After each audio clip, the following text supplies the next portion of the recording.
I beg leave to make an introduction.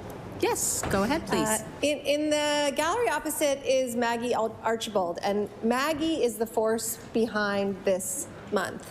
And so I'd like all members to help give her the warm welcome of the House.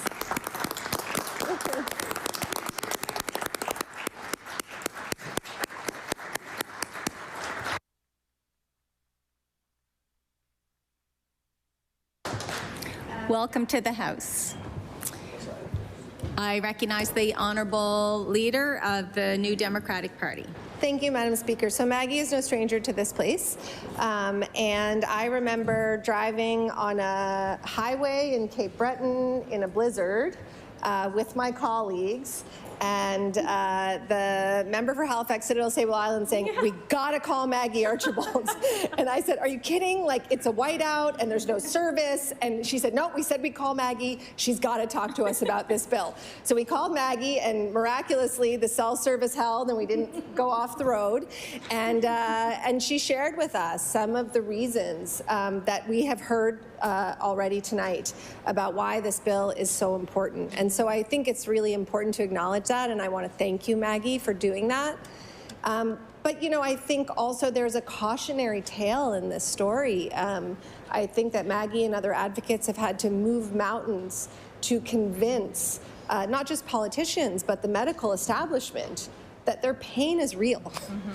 And, you know, as the member for Bedford Basin said, it is women and non-binary folks who, you know, so far are speaking to this bill or slated to. And, you know, we talk a lot about the challenges and triumphs faced predominantly by men in this chamber, frankly.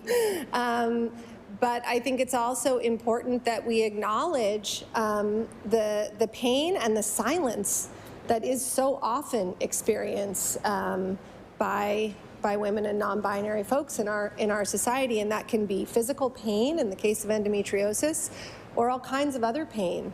And so I think that speaks to, as has been said, the need to really acknowledge this and to ground it in people's real experience. And I thank the minister so much for her comments, because those kinds of stories remind us why we're here. They remind us why we pass legislation like this, because things touch us. They touch us in our personal life, and they touch us in our professional life.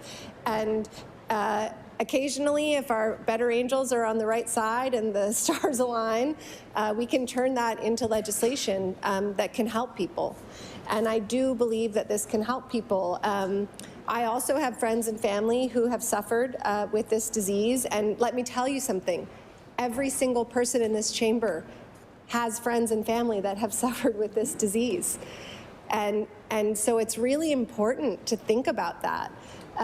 Imagine, for those of you who haven't had this experience, you know, going into an emergency room and saying, "I have debilitating pain," going to your family doctor and saying, "I can't work, my pain is so bad," and having someone to tell you to take a couple of Advil and lie down and you'll feel better.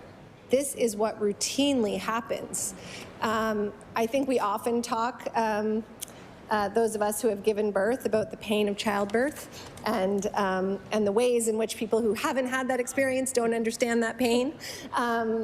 But you know, I think that the same is true for lots of other conditions, and I think that this is one of them. And so, you know, I really have always believed that the most important thing we can do in this chamber and in these jobs is to do our best to be empathetic to the concerns of Nova Scotians, to the concerns of constituents.